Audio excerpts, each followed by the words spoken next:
Okay. நம்ம நேத்து என்ன பார்த்தோம்னா, மானுமெண்ட்ஸ் வரைக்கும் பார்த்துருந்தோம். இப்ப என்ன பார்க்க போறோம்னா, காயின்ஸ் பத்தி பார்க்க போறோம். மிடிவல் பீரியட்ல இருந்த காயின்ஸ் பத்தி. ஸோ இதில என்ன சொல்லியிருக்காங்கன்னா, இந்த காயின்ஸ வச்சு நம்ம வந்து அவங்களோட dynasties, events, place, dates, Royal emblem இதெல்லாம் வச்சுட்டு அவங்களோட பீரியட நம்ம வந்து கணக்கிடலாம். இப்போ வந்து அவங்க கோல்டு யூஸ் பண்ணியிருந்தாலோ, இல்ல அயர்ன் யூஸ் பண்ணியிருந்தாலோ, அவங்க அயன் ஏஜ் இதில இருந்திருக்காங்க, பிரான்ஸ் ஏஜ்ல இருந்திருக்காங்க.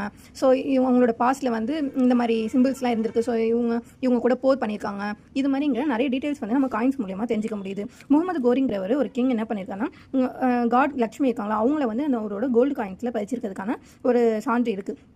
இது மூலியமாக அவங்களுக்கு என்ன தெரிய வருதுன்னா, முகமது கோரிங்கிறவர் ஒரு இஸ்லாம். ஸோ இவங்க என்னதான் வந்து இஸ்லாமாக இருந்தாலும் அவங்க வந்து மத இதில் வந்து எந்த பாகுபாடும் பார்க்கல அப்படிங்கிறது நமக்கு இதுலேருந்து தெரிய வருது. காப்பர் ஜிட்டால் இது மூலியமாக நம்ம எந்த பீரியடை கணக்கிடுறோம்னு பார்த்தோம்னா, டெல்லி சுல்தான்ஸோட பீரியட்ஸ் தான் வந்து இந்த காப்பர் ஜிட்டால்ங்கிற காயின்ஸை வச்சு நம்மளுக்கு தெரிஞ்சுக்க முடியுது. எப்படி இதில் வந்து அவங்களோட பீரியட் தெரிஞ்சுக்கணும்னா, இங்கே இருக்க அந்த இஸ்லாமோட சிம்பிள்ஸ், எம்பலம்ஸ் இதெல்லாம் வச்சு அவங்களோட பீரியட் கணக்கிடப்படுது.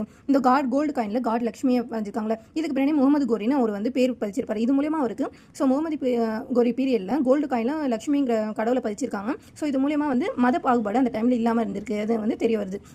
அடுத்து பார்த்தோன்னா, சில்வர் தன்காங்கிறது வந்து யார் இன்ட்ரடியூஸ் பண்ணார்னா இல்துமிஷ். டெல்லி சுல்தான்ஸில் சக்சீடராக வருவார் இல்துமிஷ். அவர் வந்து என்ன காயினை வந்து இன்ட்ரடியூஸ் பண்ணியிருக்காருன்னு பார்த்தோன்னா, தங்காங்கிற ஒரு காயினை.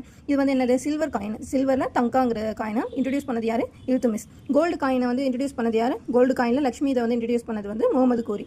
ஸோ நெக்ஸ்ட் பார்த்தோன்னா, அலாவுதீன் கில்ஜி வந்து கோல்டு காயின்ஸை வந்து எஸ்டாப்ளிஷ் பண்ணியிருக்காரு. முகமது பின் துக்ளக் வந்து காப்பர் டோக்கன் கரன்சியை வந்து இன்ட்ரடியூஸ் பண்ணி வச்சிருக்காரு. ஸோ இது வந்து என்ன சொல்கிறாங்கன்னா, ஒரு ஜிட்டாலுங்கிறது 3.6 கிரைன்ஸ் ஆஃப் சில்வர்னு சொல்கிறாங்க. ஸோ அதில் 48 ஜிட்டாலுங்கிறது ஒரு சில்வர் தங்காக்கு ஈக்குவலாக இருக்குது அப்படின்னு சொல்ல வராங்க.